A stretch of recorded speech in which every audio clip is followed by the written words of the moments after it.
Today's episode is proudly sponsored by Pyxis Lab, the leading manufacturer of inline and handheld monitoring technology for the water treatment industry. Are you tired of the fouling issues and maintenance requirements that come with using a standard DPD wet chemistry chlorine analyzer? Introducing the Pyxis OxyPanel Plus, a non-wet chemical oxidizer and pH analyzer with an auto-brushing reservoir that gets you the results you need in the most challenging of applications. No more electrolyte solutions, membrane gels, or reagents. Simply replace the electrode head assembly. However, you're not even going to have to do that very often, as the head assembly offers a 2-year lifespan. The single sensor platform is sure to impress with a touchscreen display, ultrasonic flow meter, and advanced compensating algorithms. Reduce your time spent on fouling and maintenance issues by replacing your wet analyzer with a new Pyxis OxyPanel Plus. Have an application? Pyxis has a solution. Go to scalinguph2o.com/Pyxis to find out more. Once again, that's scalinguph2o.com/Pyxis, Pyxis. Pyxis, because water professionals deserve better. Welcome to the Scaling Up H2O podcast, a podcast where we scale up on knowledge so we don't scale up our systems. I'm Trace Blackmore, the host of the Scaling Up H2O podcast. And Nation, I'm so excited. We are just 1 week away from Industrial Water Week. We are scaling up H2O. We are scaling up Nation. We are the official podcast for Industrial Water Week. So that means we are going to be celebrating together because we have a brand new episode each and every day next week. Monday, we are celebrating pretreatment. Tuesdays, it's boiler. Wednesday, it's cooling.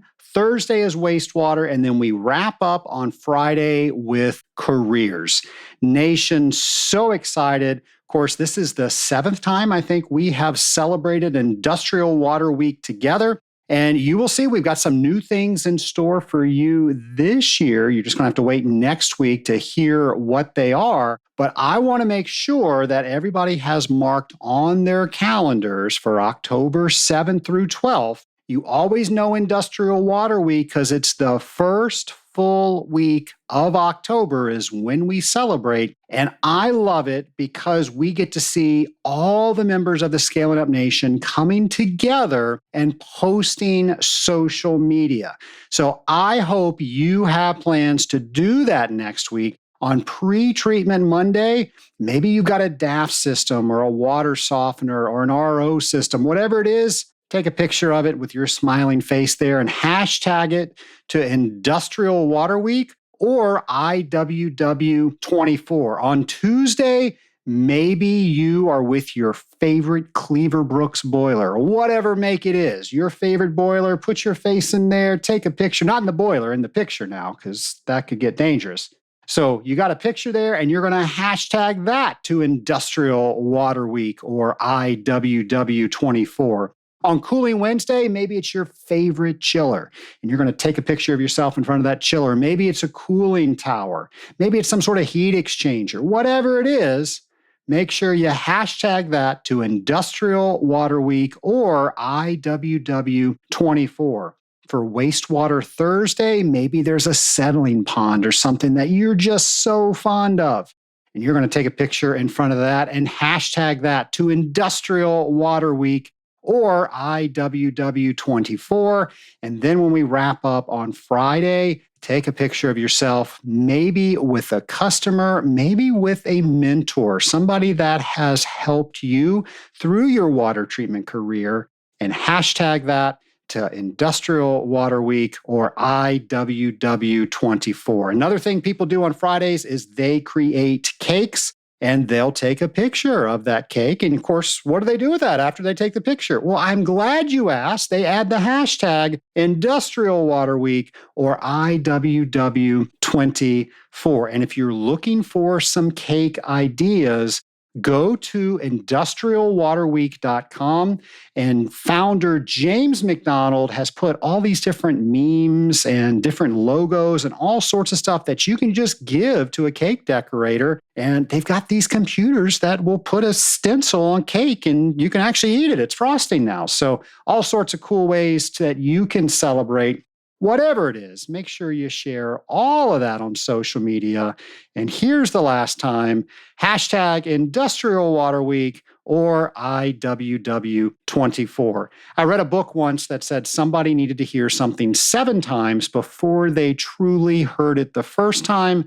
I think we did our job with those hashtags.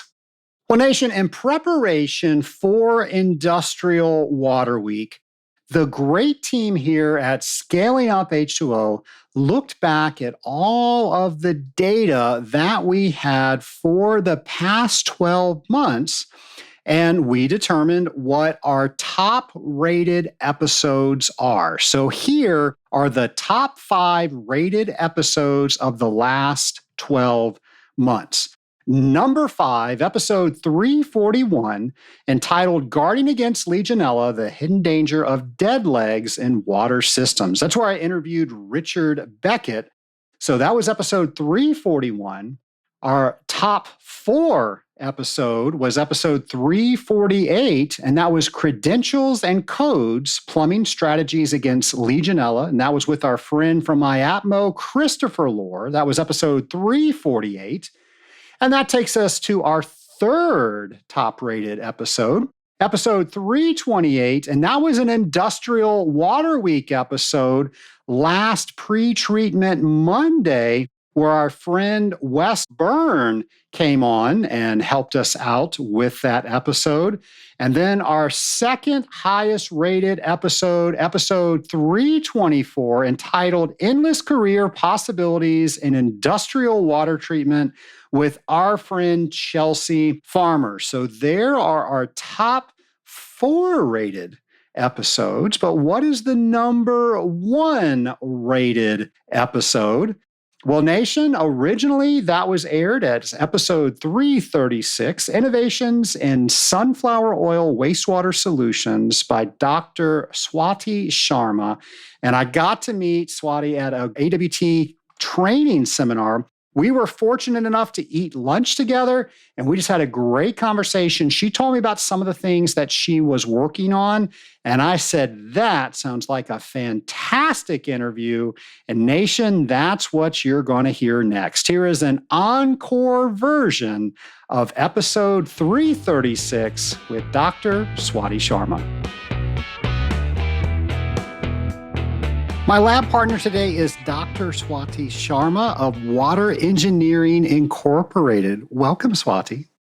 Thank you. Thank you, Trace. Well, you and I met. We happened to be so fortunate to be seated right next to each other at lunch at the most recent AWT technical training seminar. So how lucky was I? I think the same goes with me as well. I have been listening to your podcast for a long time, and I'm really honored that I get to talk with you today and discuss a lot of different interesting topics about it today. I think we're going to cover a lot of material, specifically around wastewater. But before we get there, I'm kind of curious, how did you learn about the AWT technical training, and why did you decide you wanted to go? So I come with a specialization in wastewater treatment. And after I graduated with my doctoral degree, I joined Water Engineering Incorporated.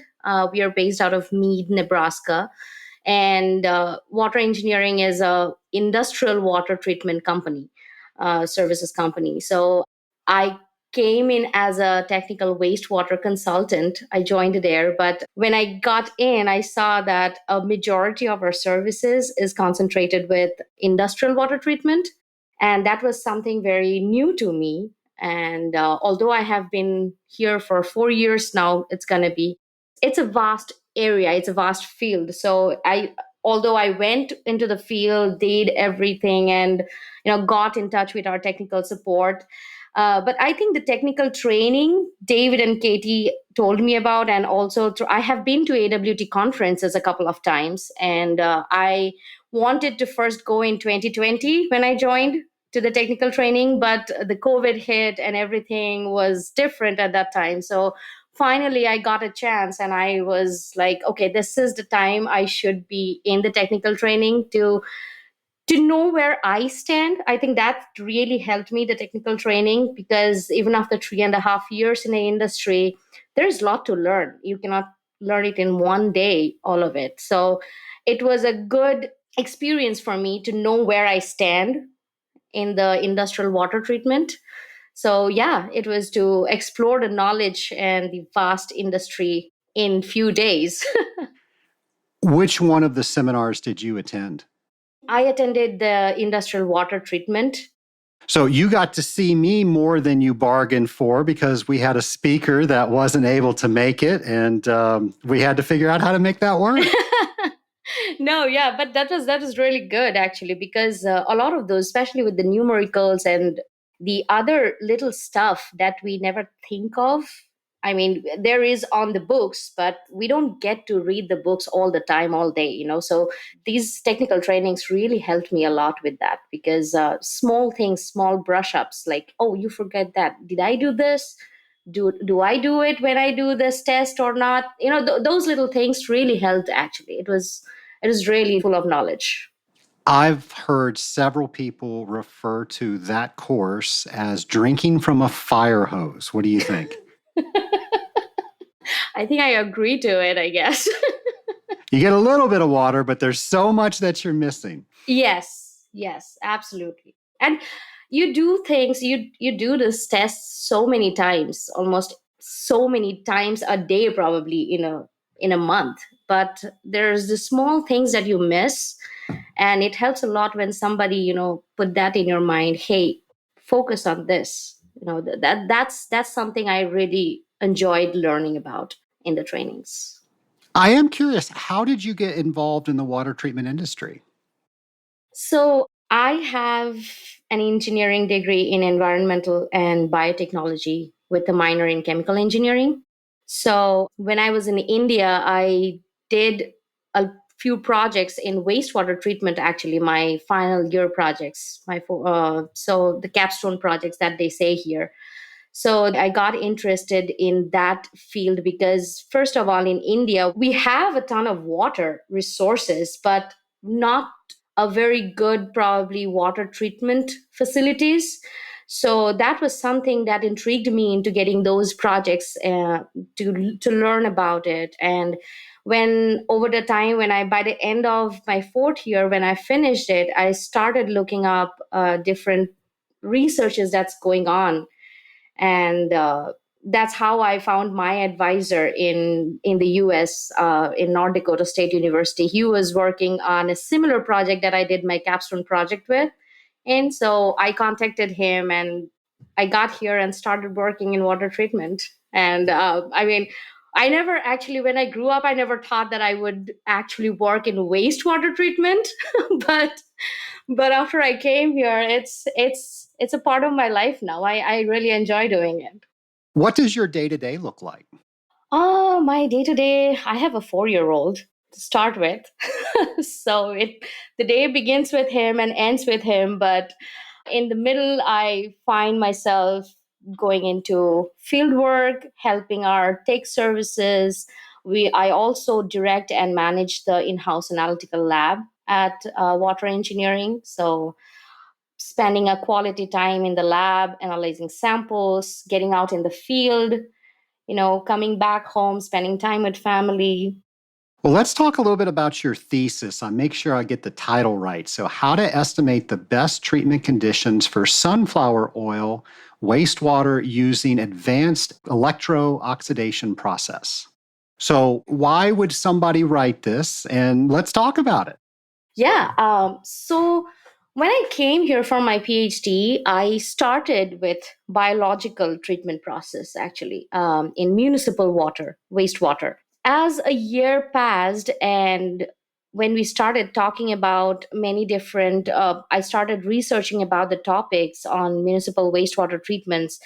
I saw that most of the water has been pre treated through the industries first before it comes to the city plant. And a lot of times, these industries find it hard to treat some of their wastewater on a day to day basis. They face based on the loading, or if there's some kind of a mishap happens or some accident happens, and that comes in as a burden to the city water plant, because they are not that equipped to treat as specifically to some of the problems. So my research got a little diverted, and I was like, okay, wait, I probably have to start where it started. So I went back and went into the industrial wastewater treatment side and started talking with different industries back in Fargo.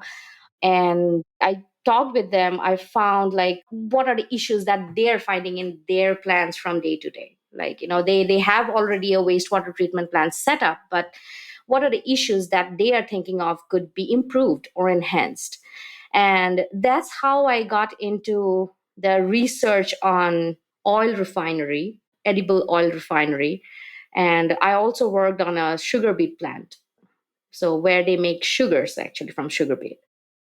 So there are lots of fatty acids there. Is there something particular about sunflower oil? So, sunflower oil or canola oil, you take any kind of oil actually. So, my research was on not only on sunflower, it is a part of the study in the PhD, but I did in two different oils. And I would say it's not very different in terms of the organics. It's a high loading of organics, it's a high loading of FOG and phenolic substances, other inorganic substances, fatty acids, as you see, because sunflower, all of those organic components come from the process of seedling to the oil extraction. So the whole process itself contributes a lot of organic acids, and which is really hard sometimes to do it through the traditional method. Generally, if you see, a oil refinery will go through the process of a pre-treatment and using chemical coagulation, and then it would be going through a dissolved air flotation, and finally it goes through a microbial process of treatment. But the problem with these particular traditional methods is, first of all, chemical coagulation is an additive process. So it adds a lot of chemicals into your water. So it also produces a huge volume of sludge. And this sludge becomes hazardous because you have already added chemicals to it, you know. And while desludging, dewatering this sludge, it's a huge consumption of water. First, second, it's a huge operation cost, and secondly, the disposal of this waste is a big issue right now.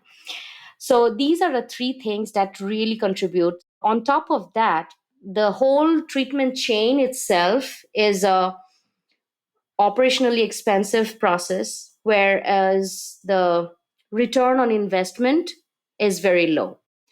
And that's also one of the reasons where wastewater, the industries, they don't really want to think about much until and unless they have a violation or they are not meeting the discharge permits, because they don't see any monetary gain from the whole process itself. But if we see it from other perspective, if we can think of a different process, an alternative process like an electrocoagulation, it doesn't need a lot of space. It's a compact treatment process. It does not have any fouling issues. Comparatively, it's less sludge generation. So you save a lot of money in disposing this or dewatering or taking care of this sludge. And since it's a oxidation process, it does not have any hazardous byproducts. So it can be easily, the sludge that is formed from this process can be easily moved to land application, fertilization, or even you can sell it as fuel to it. So you dealt a lot with the electro-oxidation process. There are a lot of different ways to slice that up. Can you explain what the different processes are and what the differences are? Yes. So All of these, like electrocoagulation, I mainly worked on electrocoagulation, electrooxidation, and electrochemical peroxidation. So these three are three different ways of oxidation process, but the mechanism itself is little different. So if I want to give a gist of it, electrocoagulation is where the anode gets oxidized. And in terms of, if I speak particularly about the oily wastewater, it works on the emulsification. So it demulsifies, destabilize the oil from the water and separate it. So you get colloidal substances because of the oxidation of the anode, and at the same time, the cathode that you are using here will act as a flotation device. So, in chemical coagulation, if you compare it to a chemical coagulation process, you mix the chemicals, the coagulants and the flocculants, and then you let it run for some time until it, produce the pin flocks that we say, right? And then you move it through a DAF. So you're using two different equipments to get this whole thing. Whereas in electrocoagulation, it's done in the same device. It's done in the same equipment where the anode is doing the pin flocks, and the cathode metal electrode will actually give air bubbles, which will make the clogs to float up. So that's electrocoagulation.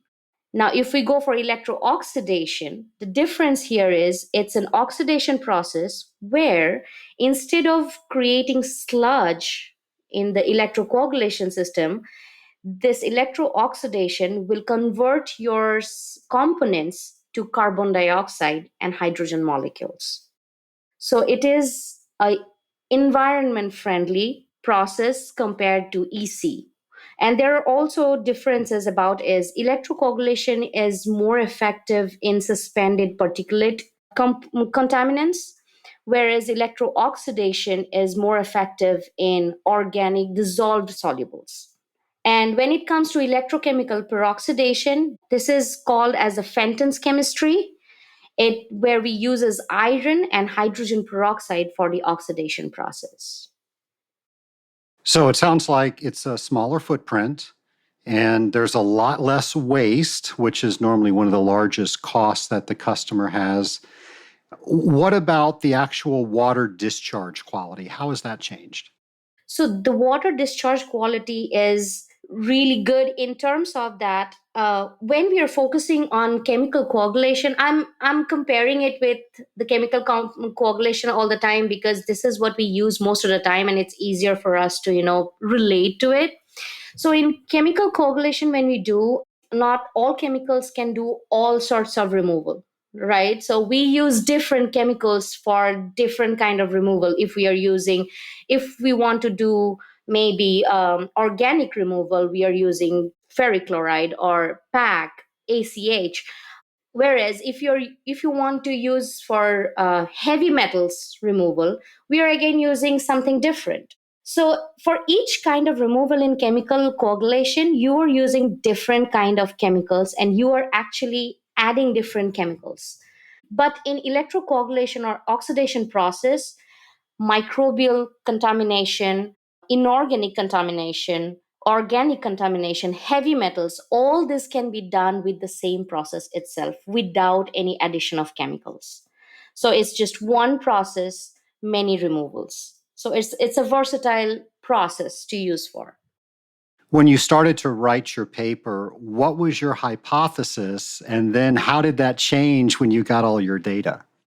That was actually interesting because I did three different types of wastewaters: an oily wastewater that was canola and the sunflower, and the other one was sugar beet.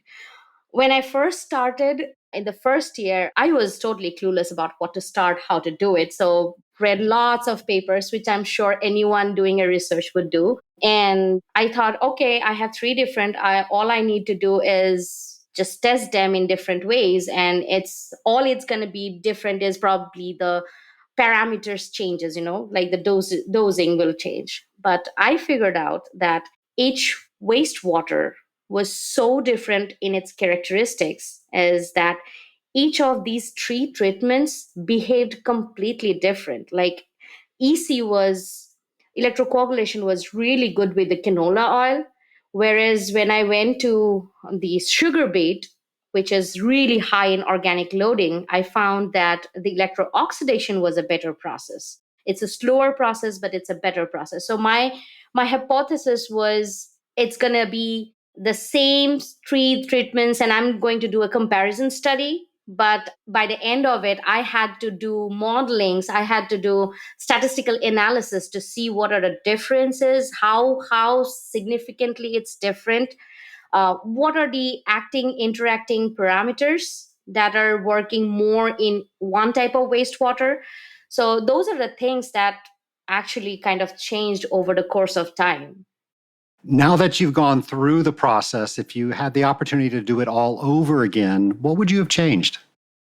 I was looking into my thesis few days back, and I was telling my husband, and I was like, you know what, if I would have done this today, I would have probably looked in from a real world perspective, where some of the when we were doing this research in the lab, everything is so controlled. You choose your own parameters. Okay, I'm going to look into the current density, I'm looking into the time, but there are so many other things which now when I go out to the field and see the real life scenarios, I could have incorporated many different things, or probably done maybe in terms of like the power usage, right? We are using electricity here. So what's the voltage that you would use? What is the current density? Can it be optimized into a better level? How we did energy consumption study in that research, but how well it's going to fit in the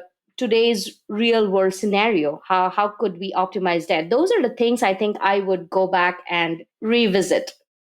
There are a lot of people that listen to this show that are published. Some want to be published. So, to do a service to all of them, what tips can you give to the Scaling Up Nation if somebody is trying to publish a paper? So the first thing I would tell, which my advisor told me once, is pick one small problem.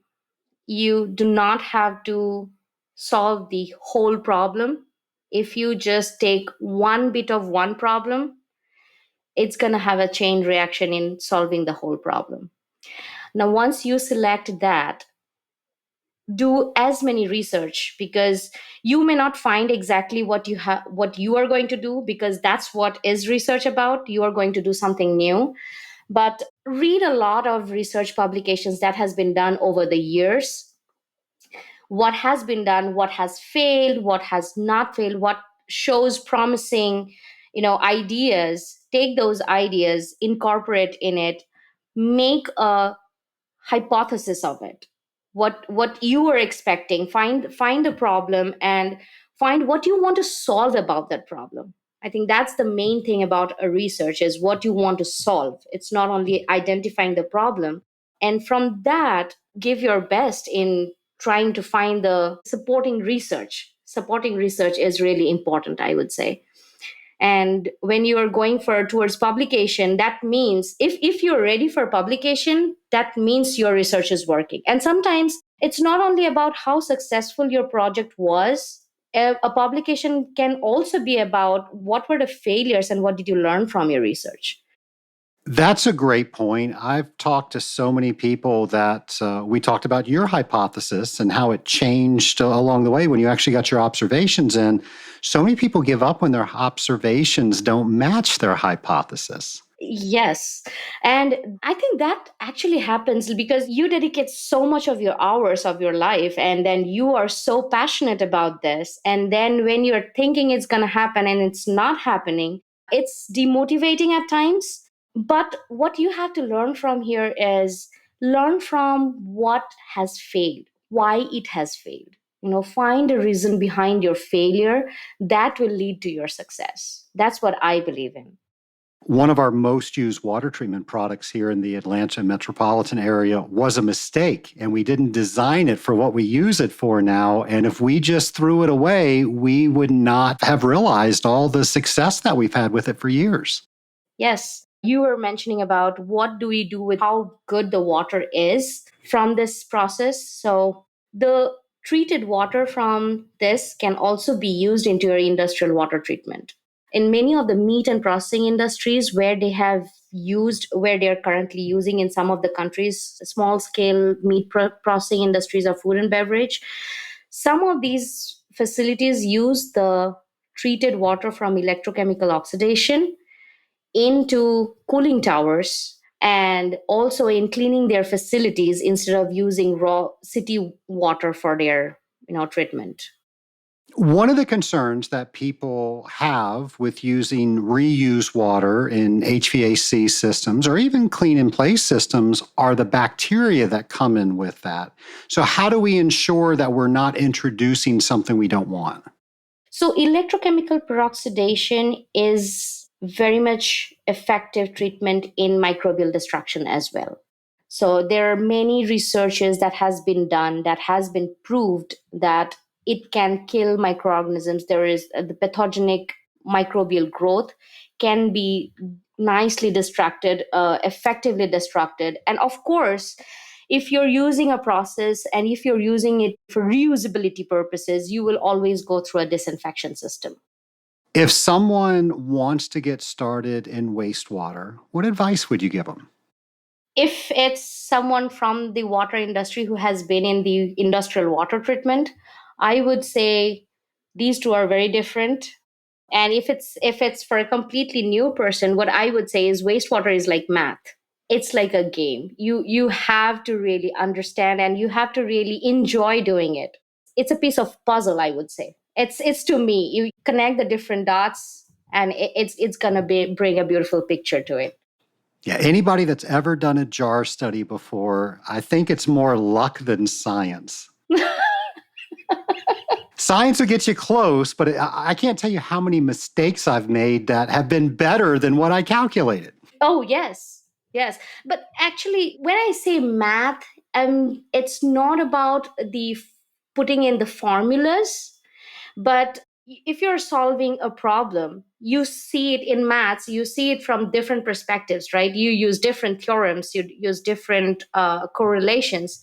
So I see wastewater as the same way. You need to trial and error, you need to play it like a game, you know? I always see many a times when I am in the field helping our technical representatives, some of them say, "Hey, I use this much of ferric chloride and it's not working." The important thing is it's not only about the addition of chemicals. We have to understand the characteristic of the wastewater. Just because ferric chloride is working in one thing, it's at a certain dosage, it does not mean that a different wastewater will work in the same. So we have to look into the pH, the temperature, the characteristic, the composition of the wastewaters, what's where is it coming from, where is it going. So all of these matters a lot. A lot of times, even a drop of, even if your pH is at the right range, for the chemical coagulation to happen, but sometimes just adding a drop of acid or an alkali, it changes very differently because sometimes it needs a catalyst to work for. So even if you're in the right range in the pH, maybe it's just adding the catalyst, understanding how it's going to work is very important. What's your strangest wastewater story? Oh, many. I one I would never forget was I was working sometime for agricultural wastewater. So one day I'm going to pick up manure wastewater from a cattle farm, dairy cattle farm. And the wastewater that was there, it was full of cow dung and all the fodders drained through. And I just took one bucket of wastewater to my lab and I was stinking that manure wastewater all my day. All my day. I mean, there have been so many incidents like that I think I have seen the worst in wastewater that nothing yikes me out anymore. When I first got started in this industry, my dad took me to a turkey rendering plant, and that was just the worst smell. I can remember the smell to this day. It It sticks to sticks your to brain. everything. Oh my goodness. So because of that, I used to, because I now had to service it. My dad said, now you deal with the stink. And I would take a change of clothes and just sitting in my car, it would get penetrated with that smell. So I Oh then yeah. learned I had to put them in a sealed trash bag and I Yes. had to go somewhere to take a shower to change. Otherwise, I was so offensive to anybody I would come in contact with later that day. They didn't want to talk to me. No, that's true. Like the lab that I was working on, the next lab was a plant pathology lab. And they used to think that they are working on the, yikes, UV stuff. But whenever I entered a lab, they will just open the lab and tell me, Swati, can you please close your lab door? Can you put a couple air fresheners in Yeah. there? I'm curious, what are some of your favorite wastewater resources?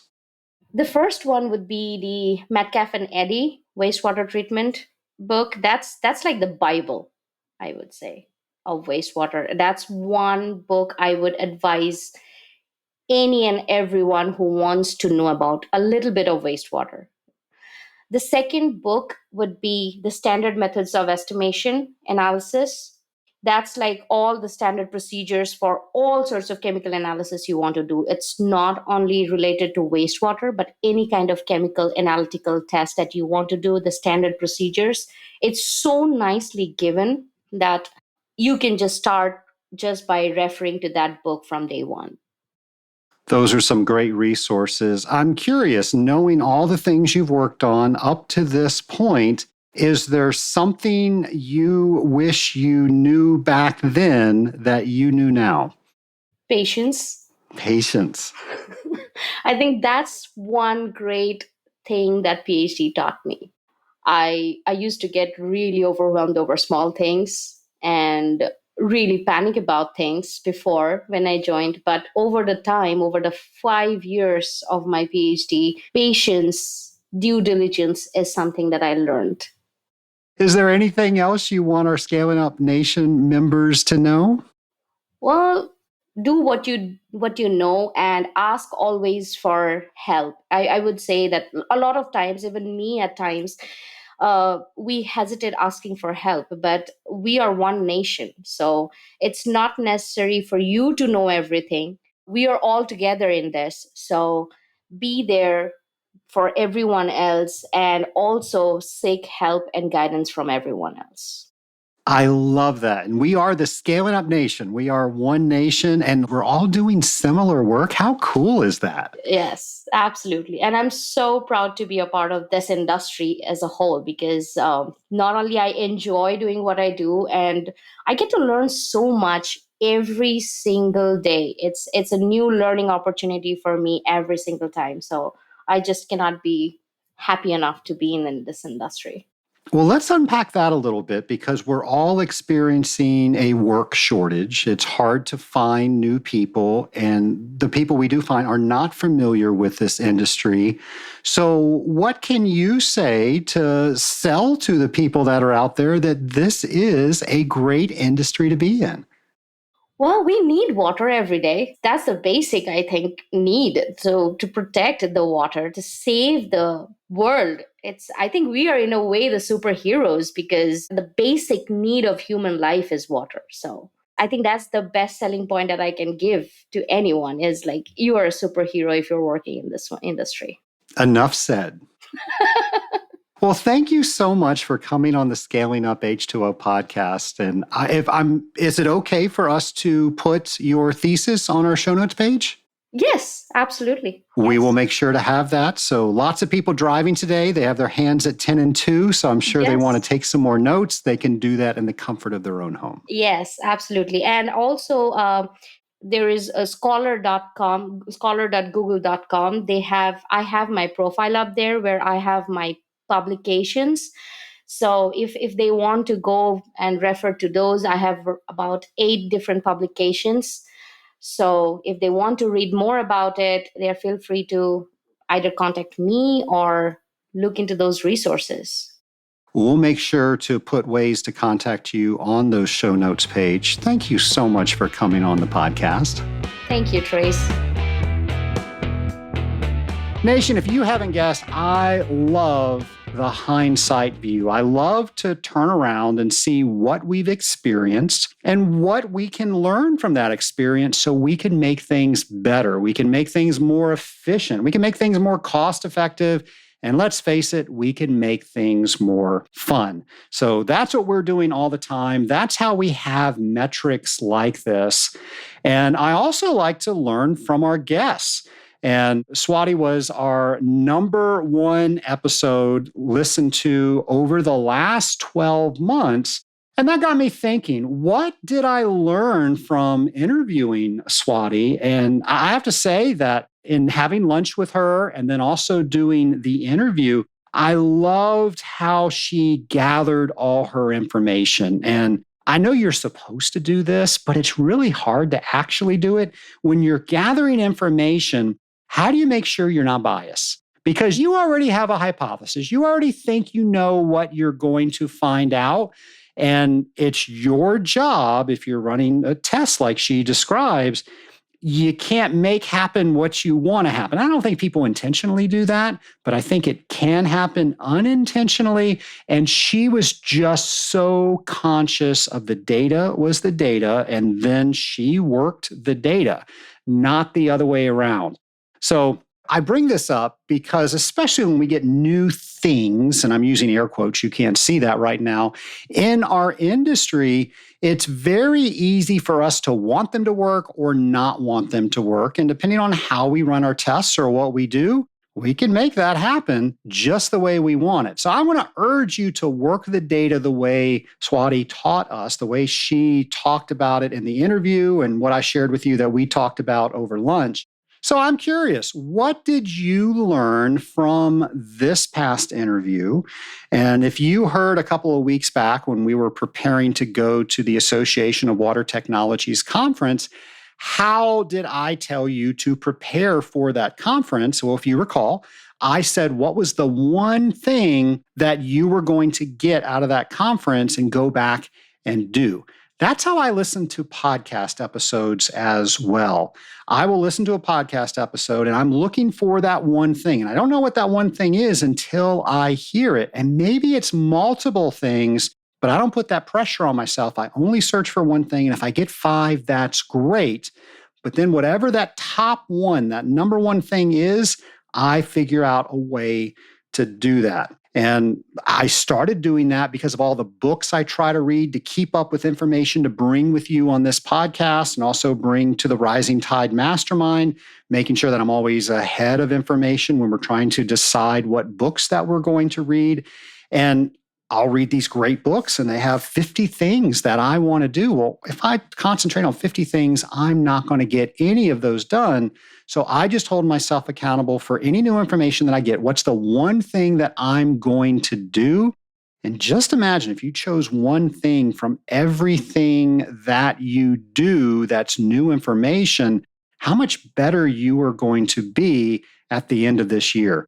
So Nation, talking about the one thing that you're going to learn, that makes me think of our friend James McDonald, because he's always bringing us one thing each and every week to make sure that we are becoming more rounded as industrial water treaters. So here is our friend James.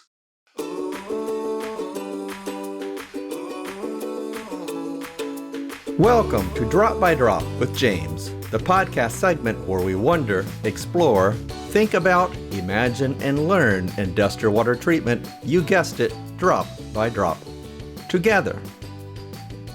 In today's episode, we're thinking about annual reviews. Yes, annual reviews. They come due before you know it each year. Do you do an annual review for your customers? If your answer is no, why not? I've always found annual reviews to be a great time to remind your customer of the value you bring to their operation. Industrial water treatment is important. Without it, it would cost more for them to operate. In many instances, their operations could be shut down.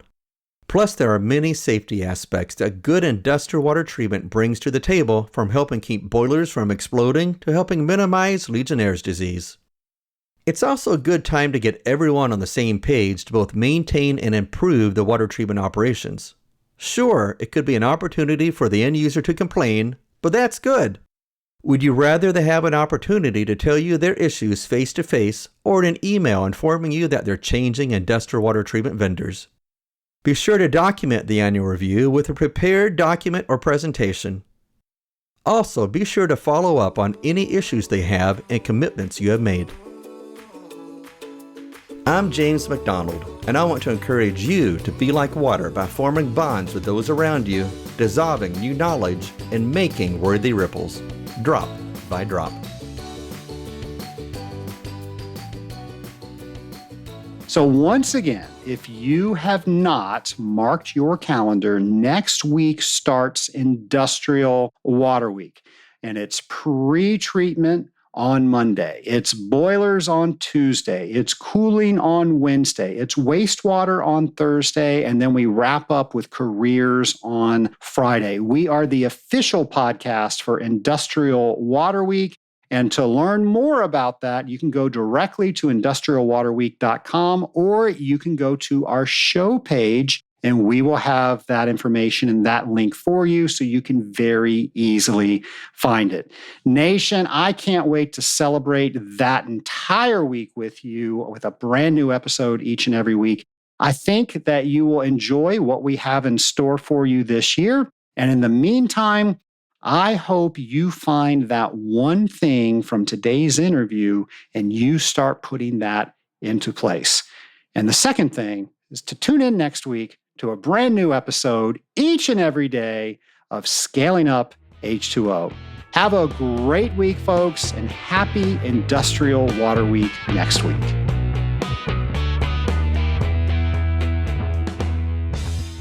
Are you preparing to take the Certified Water Technologist examination and wish there was a trusted guide to help you prepare for the exam? If so, I'm here to help. Even after years of experience in the water treatment industry, I remember how nervous I was. So I put together over 130 videos to help you gain confidence so you can sign up and take your CWT exam this year. I sure wish I had that when I took this exam so many years ago. Visit scalinguph2o.com/CWT prep to purchase my CWT practice exam course.